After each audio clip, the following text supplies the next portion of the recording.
Oui, j'aimerais te dire, nous critiquons ceux qui se prosternent devant les statues. Nous avons une nouvelle statue, nos téléphones. Nos téléphones. Avant que tu ne dormes, tu dis bonsoir à ton téléphone. Le matin, tu lui dis toujours bonjour. Quand tu manges, tu lui dis toujours bon appétit. Certains, ils sont plus au téléphone qu'avec des humains. Certains sont plus au téléphone que devant leur Bible et dans la prière. Et le téléphone, mes frères et sœurs, a pris nos temps de prière. Le téléphone a pris nos temps de jeûne. Le téléphone a pris nos moments d'intimité, même en famille. Le téléphone a pris nos moments. Nous sommes au courant de tout ce qui se passe dans le monde, mais nous n'avons qu'une nouvelle révélation de Dieu dans nos vies. Nos Bibles sont fermées et nos téléphones sont toujours connectés. Et même en plein culte, tu es incapable d'éteindre ton téléphone. Dernièrement, je vais entrer en retraite. Le Seigneur m'a dit, tu feras 30 jours et tu ne vas pas être connecté. Et tu ne vas pas suivre ce qui se passe. Oh mes frères, c'était plus difficile que de ne pas manger. Je pouvais accepter de ne pas manger, mais ne pas être sur Facebook, sur YouTube, sur Instagram, sur Twitter, c'était plus difficile. Je vous défie de jeûner Twitter, de jeûner TikTok, de jeûner Facebook. Vous allez voir que c'est plus difficile que le foufou. C'est plus difficile que le foufou. Les ministères sont en train de mourir à cause du téléphone.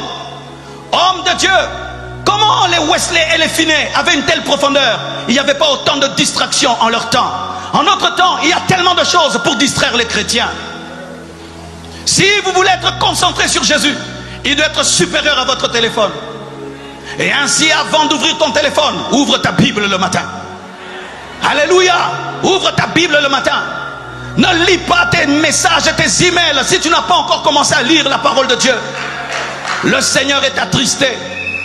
Que ce soit tout d'abord nos messages WhatsApp que nous lisons avant de lire la Bible. Le Seigneur est attristé que ce soit tout d'abord nos YouTube que nous consultons avant de consulter sa parole. Quand ton téléphone est déchargé, vois comment tu es mal à l'aise. Mais quand tu n'es pas rempli du Saint-Esprit, tu es à l'aise. Quand tu n'as pas prié, tu es à l'aise. Mais quand ton téléphone est low-bat, tu es mal à l'aise. Oui, que Dieu nous pardonne.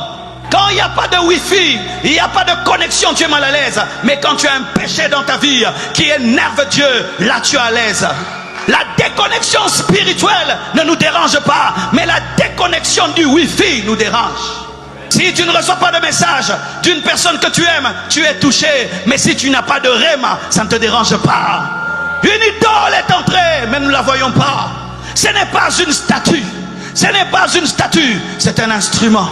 Un tout petit que nous mettons dans nos poches, mais que nous transportons partout, mais qui a pris le temps.